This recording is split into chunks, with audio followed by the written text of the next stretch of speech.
Sejam mais uma vez bem-vindos ao canal dos 500 exercícios de matemática para gabaritar no Enem. Eu sou o professor Nelson Fujita e, como prometido, hoje iremos ver as 15 questões mais quentes de matemática que caíram no Enem de 2019. Como essa aula seria muito extensa, nós dividimos em duas partes.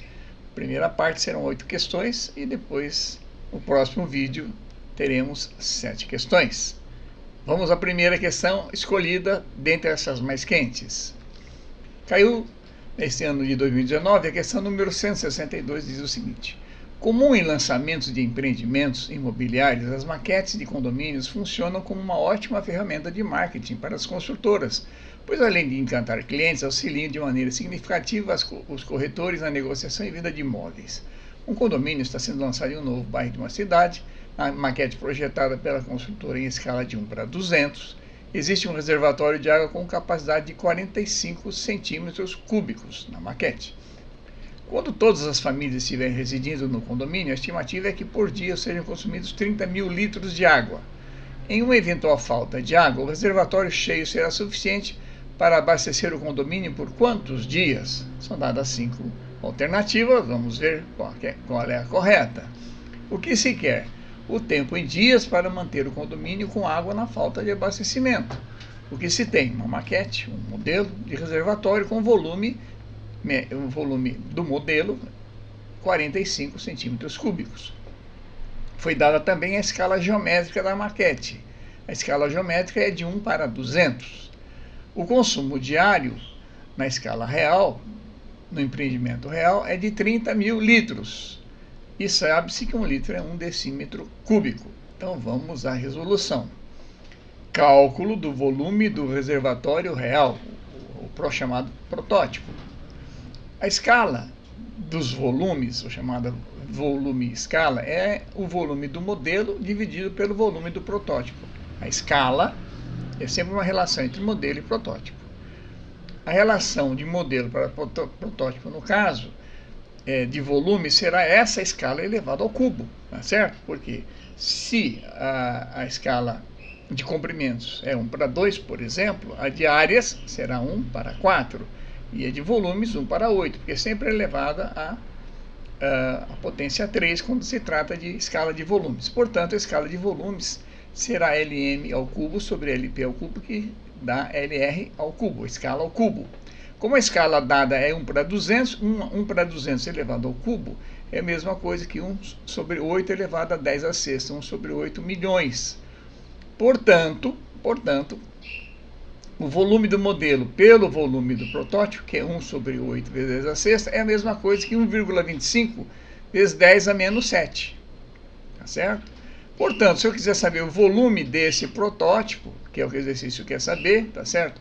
Qual o tempo em dias, vou precisar do volume que vai ser gasto pelo protótipo, então eu posso isolar aqui, ó, o volume do protótipo será igual o volume do modelo vezes esse valor aqui, tá certo? Isolando para cá, passo o que está no denominador para o segundo membro, passo o que está no segundo membro para o primeiro membro, vai ficar então o volume do protótipo igual ao volume do modelo dividido por 1,25 vezes 10 a menos 7. Portanto, o volume do modelo vezes 8 vezes 10 à sexta vai dar 45 vezes 8 vezes 10 à sexta, já que o volume do modelo foi dado aqui, 45 centímetros cúbicos, e esse resultado vai dar, então, 360 vezes 10 à sexta centímetros cúbicos. Lembrando que um decímetro cúbico é 10 à terceira centímetros cúbicos, então, e 1 decímetro cúbico é 1 litro, como nós vimos aqui no próprio enunciado. Portanto, o volume do protótipo será 360 vezes 10 à sexta centímetros cúbicos, ou 360 vezes 10 à terceira decímetros cúbicos, ou 360 mil litros. O tempo, nós sabemos que a vazão é volume sobre tempo, tá certo? Logo, o tempo será o volume dividido por essa quantidade de vazão, que é 30 mil litros por dia. Portanto, 360 mil litros dividido por 30 mil litros por dia, vamos encontrar um tempo de 12 dias, que é a resposta C. Ok? É bem simples, só não podemos errar nas transformações e conversões. Lembrando sempre que se eu tenho uma escala de uma maquete ou de um modelo, a relação de área é o quadrado dessa escala, de volume é o cubo dessa escala. Ok? Vamos para a próxima No ano também de 2019, a questão 149 diz o seguinte: um ciclista quer montar um sistema de marchas usando 2 discos dentados na parte traseira de sua bicicleta, chamada catracas. A coroa é o disco dentado que é movimentado pelos pedais da bicicleta, sendo que a corrente transmite esse movimento às catracas, que ficam posicionadas na roda traseira da bicicleta. As diferentes marchas ficam definidas pelos diferentes diâmetros das catracas, que são medidos conforme a indicação da figura. Então nós temos aí uma roda dentada, que é o diâmetro do disco dentado da catraca, tá certo? E aí as coroas com relação menores. O ciclista já dispõe de uma catraca com 7 centímetros de diâmetro e pretende incluir uma segunda catraca, de modo que à medida em que a corrente passe por ela, a bicicleta avance 50% a mais do que avançaria se a corrente passasse pela primeira catraca a cada volta completa dos pedais. O valor mais próximo da medida do diâmetro da segunda catraca em centímetro e com uma escala decimal são dadas 5 alternativas, vamos ver qual é a correta. O que se quer? O valor mais próximo da medida e o diâmetro da segunda catraca em centímetro. O que se tem? Uma catraca com diâmetro 7 centímetros no eixo motriz da bicicleta. Uma segunda catraca com diâmetro D2 nesse mesmo eixo para aumentar em 50% a velocidade. Então vejam bem, quando se reduz a velocidade, quando se reduz o diâmetro, tá certo? Uma pedalada vai aumentar mais vezes a velocidade. Por quê? Se eu der uma pedalada, tá certo? Se eu der uma pedalada, a corrente vai girar em torno da catraca e vou precisar de menos dentes para conseguir uma maior velocidade. Então vamos lá, é uma regra de Thales inversa. A maior velocidade na catraca é da engrenagem com menor quantidade de dentes, pois um giro completo na roda motriz é efetuado mais rapidamente. Tá certo? Vamos repetir? Eu tenho uma catraca que vai transmitir esforço para a roda da catraca da bicicleta, vai transmitir na coroa uma relação de velocidade. Se eu tenho um diâmetro maior, quando eu dou uma volta, eu vou girar mais dentes, logo vai transmitir maior velocidade. Se eu tenho menor quantidade de dentes, tá certo? Isso vai ocorrer de forma contrária. Então a maior velocidade é da engrenagem com menor quantidade de dentes, pois um giro completo da roda motriz lá para trás vai fazer ele girar mais rapidamente. Então, nós temos uma regra de 3 aqui. Ó. Se a velocidade V1 corresponde a um diâmetro D1, a velocidade 1 vezes e meia vai corresponder a x. Como é uma regra de 3 inversa, tá certo? Vejam bem, se eu aumento a velocidade, eu tenho que diminuir o diâmetro. Então, fazendo a regra de 3, faz x vezes 7 igual a 1,5 vezes V1, ou x igual a 7 sobre 1,5, ou 4,7 centímetros. É a resposta correta, é a resposta C. Vamos para a próxima. A questão 156 diz o seguinte: para contratar 3 máquinas que farão reparo de vias rurais em um município, a Prefeitura elaborou um edital que, entre outras cláusulas, previa: cada empresa interessada pode cadastrar uma única máquina para concorrer ao edital. O total de recursos destinados para contratar o conjunto das 3 máquinas é de R$ 31 mil. O valor a ser pago a cada empresa será inversamente proporcional à idade de uso da máquina cadastrada pela empresa para o presente edital. As 3 empresas vencedoras do edital cadastraram máquinas com 2, 3 e 5 anos de idade de uso. Quanto receberá a empresa que cadastrou a máquina com maior idade de uso? São dadas 5 alternativas. Vamos ver qual é a correta. O que se quer? Quanto deverá receber a empresa com a máquina usada mais antiga? O que se tem? Um cadastro estabelecendo concorrência de uma única máquina por empresa nesse edital. As 3 máquinas serão locadas pela Prefeitura por um total de R$ 31 mil. Cada máquina receberá uma parte desse total de forma inversamente proporcional à sua idade de uso. Foram escolhidas 3 máquinas com 2, 3 e 5 anos de uso. Ok? Vamos então resolver pelo método do mínimo múltiplo comum. O cálculo do mínimo múltiplo comum entre essas idades para se obter a proporcionalidade é o mínimo múltiplo comum de 2, 3 e 5 anos, tá certo? Por quê? Porque nós precisamos saber qual é a proporcionalidade que cada uma delas vai receber desse total de R$31 mil. Como elas vão receber em proporção inversa à sua idade, tá certo? Cada máquina receberá uma parte de forma inversamente proporcional. Então, as proporções inversas serão 30 para 2, 30 para 3 e 30 para 5, tá certo? Ou 15 para 10, ou 15, que é 30 sobre 2, 15, 30 sobre 3, que é 10, e 30 sobre 5, que é 6, tá? Então, lembrando que o mínimo, só para relembrar aqui, o mínimo múltiplo comum de 2, 3 e 5 é o produto deles, já que nenhum deles é divisor do outro, tá certo? São 3 números primos, então basta multiplicar 2 vezes 3 vezes 5 para achar esse mínimo. Então, o mínimo dividido por 2, o mínimo dividido por 3 e o mínimo dividido por 5, o mínimo múltiplo comum. Então, vamos achar a proporção de 15 mais 10 mais 6, o que vai dar 31 partes. Então, esse total tem que ser dividido por 31 partes. Nós temos R$31 mil, então cada parte será de R$1.000. Então, 1.000 vezes 15, 15 mil, 10 vezes 1.000, 10 mil e 6 vezes 1.000, R$6.000. Portanto, a máquina mais antiga, mais usada, vai receber por esse contrato o equivalente a R$6.000. E a resposta é a resposta B. Ok? Ficou claro? Interessante. Regra de 3 inversa. Quanto mais antiga, menor valor. Mais antiga, menor valor. Então vamos para a próxima. No ano de 2019, a questão 169 diz o seguinte: um mestre de obras deseja fazer uma laje com espessura de 5 centímetros utilizando concreto usinado, conforme as dimensões do projeto dadas na figura. O concreto para fazer a laje será fornecido por uma usina que utiliza caminhões com capacidade máximas de 2 metros cúbicos, 5 metros cúbicos e 10 metros cúbicos de concreto. Então, nós temos uma figura dessa laje. A laje apresenta 2 recortes aqui, ela tem 8 metros, depois ela tem um recorte de 1 metro, depois segue com mais 3, um recorte de 2, segue com mais 3. O total são 14 metros. Ok? E essa altura toda vai ser 5 mais 2, 7, mais 1, 8. Então, tem 8 por 14. Está descontado esses 2 retângulos.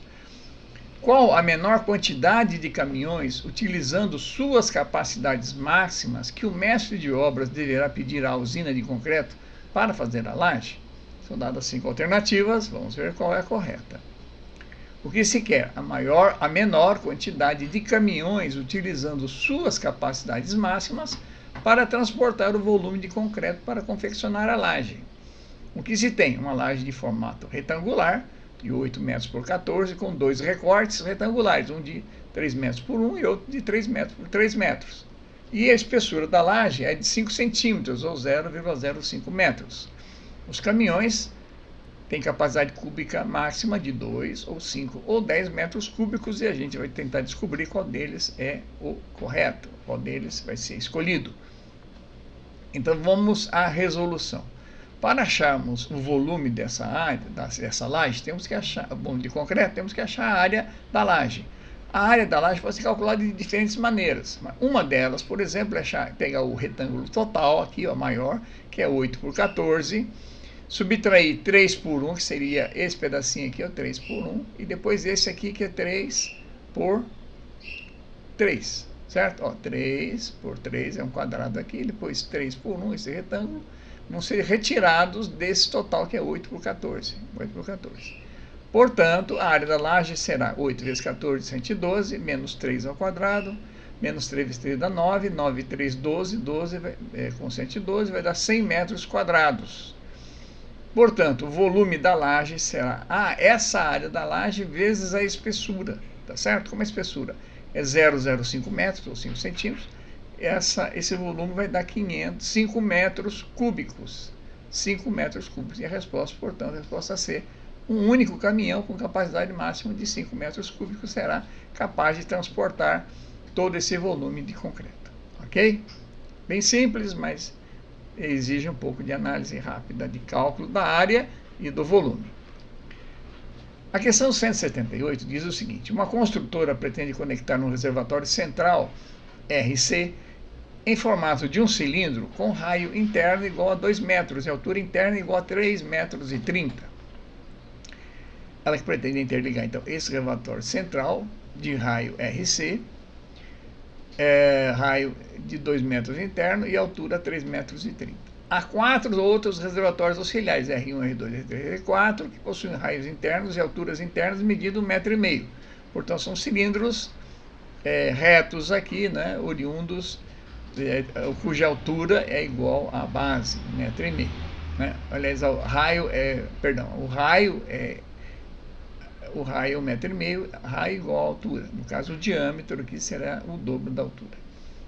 As ligações entre o reservatório central e os auxiliares são feitas por canos cilíndricos com 10 centímetros de diâmetro interno e 20 metros de comprimento, conectados próximos às bases de cada reservatório. Na conexão de cada um desses canos com o reservatório central, há registros que liberam ou interrompem o fluxo de água. No momento em que o reservatório central está cheio e os auxiliares estão vazios, abrem-se os 4 registros e, após algum tempo, as alturas das colunas de água nos reservatórios se igualam, assim que cessa o fluxo de água entre eles pelo princípio dos vasos comunicantes. A medida em metro das alturas das colunas de água nos reservatórios auxiliares, após cessar o fluxo de água entre eles, são dadas 5 alternativas, vamos ver qual é essa medida. O que se quer? A medida em metro das alturas das colunas de água nos reservatórios auxiliares, após cessar o fluxo de água entre eles. Lembrando que, então, a água vai do reservatório mais alto, que é o central, para os auxiliares, ok? Então, uma parte desse volume do reservatório será destinado para os reservatórios e outra parte vai ficar nos encanamentos, que aí está o X dessa questão. O que se tem? 4 reservatórios cilíndricos auxiliares vazios, R1, R2, R3 e R4, de igual capacidade, sendo que o raio deles é igual à altura, que vale 1,5 metro. O reservatório cilíndrico central tem raio 2 metros, altura 3,30 metros, está cheio e irá abastecer os 4 menores através de ligações de 20 metros de canalização de diâmetro, cada diâmetro 10 centímetros. Vamos à resolução. O volume do reservatório C é dado pelo volume de um cilindro, que é πr ao quadrado vezes a altura, e o dos auxiliares da mesma forma, a mesma fórmula. O volume removido de C será distribuído igualmente nos reservatórios, que primeiramente encherá os encanamentos de interligação entre eles. Ficou claro? Primeiramente ele vai encher. Portanto, o volume removido do reservatório C, vamos chamar de volume RC, será dado por 4 vezes o volume de cada um dos auxiliares, porque são todos eles iguais, mais o volume da água que ficou no encanamento. Portanto, o volume removido de RC, tá certo? Vai ser πr ao quadrado, essa expressão, né? πr ao quadrado vezes a altura, só que é a altura do que eu tinha cheio até a altura H, que é o que o exercício quer saber, qual ficou a altura final após cessar o fluxo da água, e pelos princípios de vasos comunicantes, essa altura vai ficar igual para todos eles. Então vamos lá, o volume πr ao quadrado vezes a altura remanescente, que é a altura quando ele estava cheio, menos essa altura final, então isso foi o que saiu, né? É igual a 4 vezes πr1 ao quadrado vezes essa altura H, mais, porque estavam vazios, né? Se for com H, mais o que ficou no encanamento, que é πr ao quadrado ou πd ao quadrado sobre 4, em termos de diâmetro, porque foi dado o diâmetro 10 centímetros, vezes o comprimento L da canalização. Simplificando, o π, né, que iguala essas duas expressões, o π com π simplifica, tá certo? Em todas as expressões aqui, vai ficar então R do reservatório grande, que é 2 metros ao quadrado, 2 ao quadrado, vezes 3,30, que é a altura do reservatório cheio, menos H. Isso vai ser igual a 4 reservatórios, ou 4 vezes 1,5, que é o raio, né? O raio é 1,5 metro, né?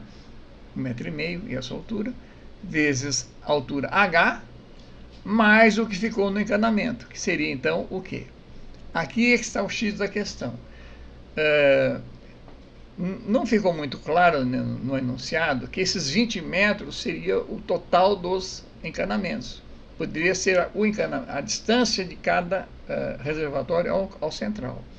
Então, havia duas considerações aqui. Na realidade, o exercício considerou, é só conferir depois o gabarito, que eram 20 metros para cada reservatório. Portanto, seria um total de 80 metros. Eu fiz questão de destacar em outra cor aqui. Então, na realidade, não são ligações de 20 metros em cada reservatório. Então, vezes 80 metros. Bom, então, resolvendo essa questão aqui, olha, vai dar uma equação, dá para simplificar, vai ficar 4 vezes 3,30 menos h, igual 9h, que é 4 vezes 1,5 ao quadrado, 2,25 vezes 4 dá 9, vezes h, mais 0,2, que é essa conta que será feita aqui. Portanto, vai dar uma equação em que, isolando h, vai dar 13h igual a 13,20 menos 0,2, 13, que é igual a 13, logo h vale 1 metro, e a resposta é D. Resposta D, 1 metro, ok? Então, prestar atenção aqui. Se não achasse isso, vocês não iam achar a resposta. Se fosse usar 20, daria uma resposta fora. Portanto, a interpretação é que 20 metros é o trecho reto que ligava o reservatório central a cada um deles.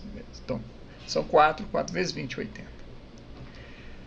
Nesse mesmo ano, a questão 155 diz o seguinte: 3 sócios resolveram fundar uma fábrica. O investimento inicial foi de R$1 milhão. E, independentemente do valor que cada um investiu nesse primeiro momento, resolveram considerar que cada um deles contribuiu com 1/3 do investimento inicial. Algum tempo depois, um quarto sócio entrou para a sociedade e os 4 juntos investiram mais R$800 mil na fábrica. Os 4 juntos, 800 mil. Cada um deles contribuiu, portanto, com 1/4 desse valor. Quando venderam a fábrica, nenhum outro investimento havia sido feito. Os sócios decidiram, então, dividir o montante de R$1.800.000 obtido com a venda de modo proporcional à quantia total investida por cada sócio.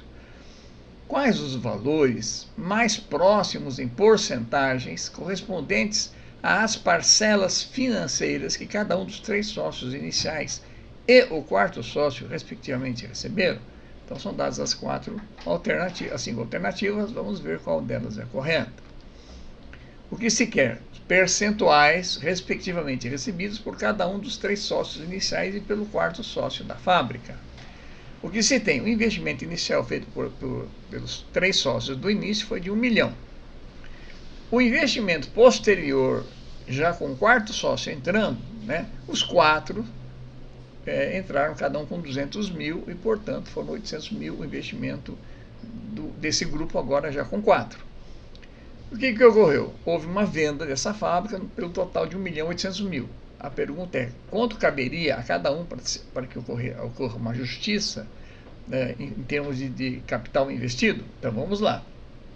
Cada um dos 3 sócios, a resolução, cada um dos 3 sócios iniciais investiram o equivalente a 1 milhão dividido por 3, foi o investimento inicial, mais 800 mil dividido por 4, já que nesse segundo momento entrou um 4º sócio.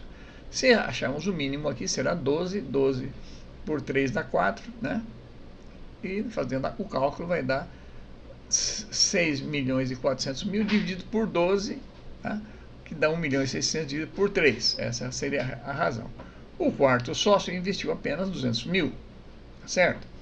O 4º sócio deverá receber pela venda, portanto, 200 mil sobre 1.800.000, ou seja, 1/9 desse total, que seria 11,11% em porcentagem. Os outros 3 sócios deverão receber o restante. Então, pego esse valor de 1.600.000, tá certo? Subtrai 200 mil, 1.800.000 menos 200 mil vai dar 1.600.000 dividido por 3, vai dar 88,88% do total. Ou seja, 29,63% cada um deles. O que vai dar, portanto, a resposta A, 29,60% e 11,11%. Então, cuidado aqui, é isso, lembrando que o 4º sócio ele entrou apenas com uma única parte, e o resto entrou com partes iguais. Ok? Bem simples, basta calcular o que sobrou para o 4º sócio e o restante é igual, basta dividir por 3. Ok? Poderia ser feito também da seguinte forma: achou do 4º que é 11,11, sobrou o quê? 100 menos 11%, sobrou 89. 89 dividido por 3 dá 29, ok? Vamos para a próxima. A questão 179 diz o seguinte: para construir uma piscina cuja área total da superfície interna é igual a 40 metros quadrados, uma construtora apresentou o seguinte orçamento: R$10.000 por conta da elaboração do projeto, R$40.000 pelos custos fixos para a execução dele, R$2.500 por metro quadrado para a construção da área interna da piscina. Então temos três tipos de custos aí: projeto, custos fixos e custos variáveis que dependem do tamanho da piscina. No caso, eles estabeleceram por metro quadrado. São R$2.500 por metro quadrado. Se quiser fazer 40 metros é um preço, 50 será proporcional, 100 e assim por diante. Após a apresentação do orçamento, essa empresa decidiu reduzir o valor da elaboração do projeto em 50%, reduziu pela metade. Mas recalculou o valor do metro quadrado para a construção da área interna da piscina, concluindo haver a necessidade de aumentá-lo em 25%. Além disso, a construtora pretende dar um desconto nos custos fixos, de maneira que o novo valor do orçamento seja reduzido em 10% em relação ao total inicial. O percentual de desconto que a construtora deverá conceder nos custos fixos são dadas 5 alternativas, vamos ver qual é a resposta. O que se quer? O percentual de desconto nos preços fixos do orçamento da piscina de 40 metros quadrados se houver uma redução de 10% no valor total original. Ou seja, a equipe que vai negociar, né, com quem vai contratar o serviço, o cliente, sabe que o cliente vai pedir um desconto. Então eles já prepararam, certo, um orçamento substituto, prevendo uma negociação ou uma renegociação desse orçamento, visto que eles vão ter que dar um desconto de 10%. Então vamos lá. O que se tem? Valor original do orçamento, R$150.000, subdividido em 10.000, R$150.000, seria a soma disso aqui. 10.000 do projeto, 40.000 dos custos fixos e a construção são 40 metros vezes 2.500, são R$100.000. Então 100 mais 40 mais 10, 150.000. Qual foi a alteração proposta? Desconto de 5.000 no projeto e acréscimo de 25% nos custos de construção interna. Desconto de 5.000 no projeto, que estava orçado em 10.000, ou seja, cortou pela metade, e acrescentou 25% nos custos de construção interna, tá certo? Portanto, 25% sobre 100.000 é mais 25.000, tá claro? Então vamos à resolução. Na alteração do orçamento original, de 150.000, houve um acréscimo de 20.000. Por quê? Foi dado um desconto de 5.000, que é metade do valor do projeto, e acrescentado mais 25.000 no custo da execução da piscina, por metro quadrado. Portanto, menos 5 mais 25 deu R$20.000. Então, eles acrescentaram R$20.000, o que, na prática, ao invés de diminuir, aumentou o valor, tá certo? Para 170.000. Porém, deram um desconto de 10%. Portanto, 10% de 150.000 é 15.000. Então, 150.000 menos 15.000 seria 135.000. Portanto, para adequar esse novo orçamento, deverá ser dado um desconto de 35.000 nos custos fixos da obra, estimados em 40.000. Estava aqui em 40.000. Portanto, se eu retirar 35.000, vai sobrar muito pouco, só 5.000, né? 5.000 sobre 40 vai dar 12,5%. Ou, inversamente, os 35.000 sobre 40 vão corresponder apenas a 87,5%. Então, o percentual de desconto que terá que ser dado nos custos fixos será de 87,5%, para que então fique adequada a proposta original com a proposta modificada. Ok? Resposta D. A questão 145 diz o seguinte: em um jogo online, cada jogador procura subir de nível e aumentar sua experiência, que são dois parâmetros importantes no jogo, dos quais dependem as forças de defesa e forças de ataque do participante. A força de defesa de cada jogador é diretamente proporcional ao seu nível e ao quadrado da sua experiência, enquanto sua força de ataque é diretamente proporcional à sua experiência e ao quadrado do seu nível. Vou repetir. A força da defesa de cada jogador é diretamente proporcional ao seu nível e ao quadrado da sua experiência, enquanto sua força de ataque é diretamente proporcional à sua experiência e ao quadrado do seu nível. Nenhum jogador sabe o nível ou a experiência dos demais. os jogadores iniciam o jogo no nível 1 com experiência 1 e possuem força de ataque 2 e de defesa 1. Nesse jogo, cada participante se movimenta em uma cidade em busca de tesouros para aumentar sua experiência. Quando dois deles se encontram, um deles pode desafiar o outro para um confronto, sendo o desafiante considerado o atacante. Compara-se então a força de ataque do desafiante com a força de defesa do desafiado. Força de ataque do desafiante, força de defesa do desafiado.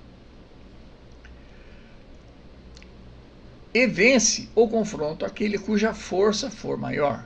O vencedor do desafio aumenta seu nível em uma unidade. O vencedor do desafio aumenta seu nível em uma unidade. Caso haja empate no confronto, ambos os jogadores aumentam seus níveis em uma unidade. Veja que então são regras um tanto complexas, não tão complexas, mas são de alguns milímetros. Vamos ter que seguir ponto a ponto cada item dessa regra. Durante um jogo, o jogador J1 de nível 4 e experiência 5 irá atacar o jogador J2 de nível 2 e experiência 6. O jogador J1 venceu esse confronto porque a diferença entre sua força de ataque e a força de defesa de seu oponente são dadas 5 alternativas, vamos ver qual delas é a correta. O que se quer? Qual a diferença entre a força de ataque do jogador J1 e a de defesa do seu oponente J2? Os jogadores possuem força de ataque 2 e força de defesa 1. Isso é dado do enunciado. A força de defesa é diretamente proporcional ao nível e proporcional ao quadrado da experiência, onde esse alfa significa diretamente proporcional. A força de ataque, essa é de defesa. A de ataque é diretamente proporcional à experiência e ao quadrado do nível. Então veja bem, a de defesa é o nível e o quadrado da experiência. E a do ataque é de experiência e ao nível ao quadrado. Significa o seguinte: quanto maior for a experiência do jogador, a sua força de defesa é muito maior, porque ela varia com o seu quadrado dessa expressão. E quanto for menor a experiência do jogador, a sua força de ataque é proporcional ao nível em que ele está, ao quadrado, ok? Então vamos lá. O jogador 1 possui nível 4, experiência 5. O jogador 2 possui nível menor, 2, porém tem experiência 6. Então vai depender de como eles estão entre ataque e defesa. Porque para ataque é fundamental o nível, e para a defesa é fundamental a experiência, tá certo? Vamos ver então como é que a gente vai resolver essa questão. Conceito: se A é diretamente proporcional a B elevado a x e C elevado a y, então A pode ser expressa uma expressão do tipo uma constante vezes B elevado a x vezes C elevado a y, onde K é uma constante, tá certo? Então se eu digo que numa função, né, uma determinada coisa é diretamente proporcional a outras duas, tá certo? Elevadas a respectivos expoentes x e y, né? Então, eu digo que essa coisa é igual a uma constante vezes cada um desses termos elevado a seus respectivos expoentes. Então, vamos lá. Então, a força de ataque do jogador 1 será uma constante, K1, vezes o seu nível, aliás, vezes sua experiência, que no caso é 5, tá certo, jogador 1, vezes o quadrado do seu nível, já que o seu nível, o jogador 1 é 4. 4 ao quadrado, então 5 vezes 4 ao quadrado dá 16, vezes 5, 80, então o jogador 1 tem força de ataque igual a 80K1. Já o jogador de defesa, o J2, ele vai ter essa constante K2 vezes, o jogador de defesa é nível, expoente 1, experiência expoente ao quadrado. O nível dele é 2, então 2 vezes experiência, que é 6 ao quadrado, 36 vezes 2, 72. Então, o jogador de defesa, de ataque 1, tem 80 vezes essa constante. O de defesa tem 72 vezes essa constante. Se os jogadores possuem força de ataque igual a 2 e força de defesa igual a 1, então, no início do jogo, tá certo? Do jogo, nós temos que a força será diretamente proporcional à força de ataque, K1, vezes 1 ao quadrado. Tá? Porque tanto o nível inicial e a experiência são iguais a 1. Então, no nível inicial, no início do jogo. E também, tá certo? A força de defesa, 1, é igual a K2 vezes 1 ao quadrado vezes 1. Ou seja, no Niju, todos esses fatores são constantes. Portanto, K1 vale 2, aqui ó, K1 vale 2 e K2 vale 1. Portanto, o jogador 1 que está no ataque tem 80 vezes K1, ou seja, 160 de força total. Enquanto o jogador 2 que está na defesa só tem K2 igual a 1, portanto, sua força total é 72. Logo, a diferença entre as forças de ataque com defesa é 160 menos 72, o que é 88, e a resposta é B. Ok? Muito interessante essa questão, porque são duas coisas, certo? Dependendo da posição onde cada um desses jogadores está, elas invertem. Experiência fica ao quadrado ou nível fica ao quadrado, tá certo? Nível e experiência. Então, nessa relação, o jogador que estava no ataque levou vantagem. Ok? Vamos para a próxima. Bom, com isso, nós encerramos essas 8 questões fundamentais, importantes, que eu considero quentes, das 15 que eu considero mais quentes, e espero que todos tenham um bom proveito, certo? Aproveitem e não se esqueçam depois de checar a videoaula seguinte, que vai dar as outras 7 questões para completar as 15. Até a próxima!